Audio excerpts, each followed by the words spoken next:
UP में छठे और सातवें चरण में मतदान होना बाकी है। परिणाम 11 मार्च को सामने आएगा। किसकी सरकार बनेगी यह भी साफ नहीं, लेकिन लगता है अधिकारियों को इस बात का एहसास हो चुका है कि किसकी सरकार बनने वाली है, इसलिए वो पहले से ही पाला बदलने की तैयारी में है। हाथी लगाए 9 साल से हम देख रहे हैं, वहां बड़े बड़े हाथी लगे हुए। जो खड़े हाथी वो अभी भी खड़े हुए हैं, बैठे हाथी अभी भी बैठे हुए हैं। खड़ा हाथी बैठा नहीं और बैठा हाथी अभी तक खड़ा नहीं हुआ। अगर खड़ा हुआ हो तो बता दो। 5 साल बाद खड़े होंगे हाथी।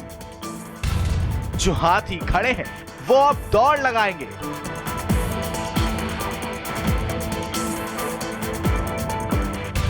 क्या ये बसपा के आने की आहट है? मतदान से पहले ही क्यों रंग बदल रहे नौकरशाह? क्या ये मायावती के स्वागत की तैयारी है? कैलेंडर महीना बदलकर मार्च दिखा रहा है। 2017 का ये वो महीना है जब यूपी में 17वीं विधानसभा की शुरुआत होगी। मार्च का महीना किसका मार्ग प्रशस्त करेगा, ये तो महीने की 11 तारीख तय करेगी। लेकिन राजधानी लखनऊ में घटित हो रहा घटनाक्रम काफी कुछ इशारा कर रहा है। 5 चरण के चुनाव के बाद अफसरशाही का रंग ढंग बदलने लगा है। लखनऊ में मायावती सरकार के बनाए जिन स्मारकों की सुध लेने वाला अखिलेश राज में से कोई नहीं था, अचानक ही उन पार्कों और स्मारकों के दिन लौटने लगे हैं। उनकी साफ सफाई और रंग पुताई का काम शुरू हो गया है। अफसरशाही के इस बदलते चाल ढाल को लेकर यह चर्चा चल निकली है कि कहीं ये बहन जी के आने की आहट तो नहीं। ये हवा के बदलते रुख को भांप कर हो रहा है या दोनों हाथों में लड्डू लेने के लिए?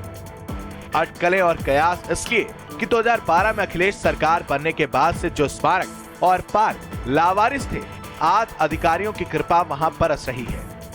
आखिर ये हलचल क्या कहती है? चुनाव अंतिम दौर में है और अब यूपी के नौकरशाहों में संभावित सत्ता परिवर्तन की बेचैनी नजर आ रही है। नौकरशाह प्रजाति ऐसी मानी जाती है जिससे सत्ता के रुख का सही अंदाजा सबसे पहले हो जाता है। अनुमान हो जाता है कि ऊंट किस करवट बैठ सकता है। जो भी हो, आईएएस और आईपीएस अपनी गोटियां सेट करने में जुट गए हैं। कहा जा रहा है कि दिल्ली और लखनऊ में यूपी कैडर के कई अधिकारी बसपा से संपर्क साधने में जुटे हुए हैं। इसके साथ ही उन पार्कों और स्मारकों को भी साफ करने और चमकाने में लगे हैं जिनका निर्माण मायावती के शासनकाल में हुआ था और मौजूदा सरकार में उनकी अनदेखी की गई। मायावती सरकार के बनाए कई स्मारकों में करीब 200 गेट लगाए गए थे। इनमें से कई टूटे पड़े थे। एकाएक इनकी भी मरम्मत होनी शुरू हो गई है। करीब 50% गेटों की मरम्मत कर उन्हें दुरुस्त किया जा चुका है। बाकी का काम चल रहा है। 2012 में अखिलेश सरकार बनने के बाद इन पार्कों और स्मारकों की साफ सफाई और मरम्मत पर कोई ध्यान नहीं दिया गया। इन पार्कों और स्मारकों में से कई लखनऊ मेट्रो का दफ्तर बना दिया गया, तो कहीं विमेन पावर लाइन का दफ्तर खोल दिया गया। कहीं फिश पार्लर खुल गए, तो कहीं एक्वेरियम और दूध दही के साथ आइसक्रीम रसगुल्ला भी बिक रहे हैं। मायावती की ओर से बनवाए गए चौराहों की पहचान मिटाने की नियत से उसका नामकरण 10 नंबर चौराहा यानी विमेन पावर लाइन चौराहा कर दिया गया। यानी मौजूदा सरकार ने बड़ी बारीकी से बसपा और मायावती से रंज निकाला। पिछली बार चुनाव आयोग ने इन पार्कों और स्मारकों में लगे इन हाथियों को नीली पीली बरसाती से ढकवा दिया था, क्योंकि ये स्मारक शोभा के रूप में नहीं बल्कि बसपा के चुनाव निशान के तौर पर देखे गए थे।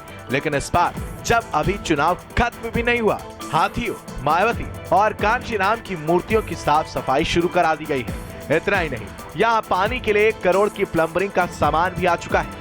गेट और प्लम्बरिंग का काम स्मारक समिति की ओर से कराया जा रहा है। इन सभी कामों को 11 मार्च से पहले पूरा करने का लक्ष्य निर्धारित किया गया है।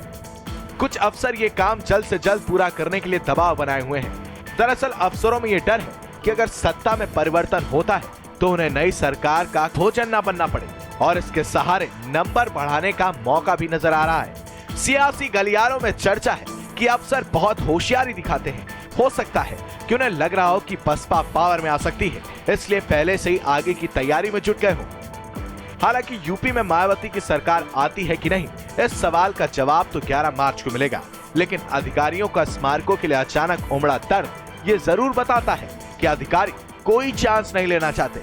यही कारण है 4 साल से बेसुध पड़े स्मारकों का ख्याल उन्हें अचानक से आ गया। ब्यूरो रिपोर्ट, समाचार प्लस।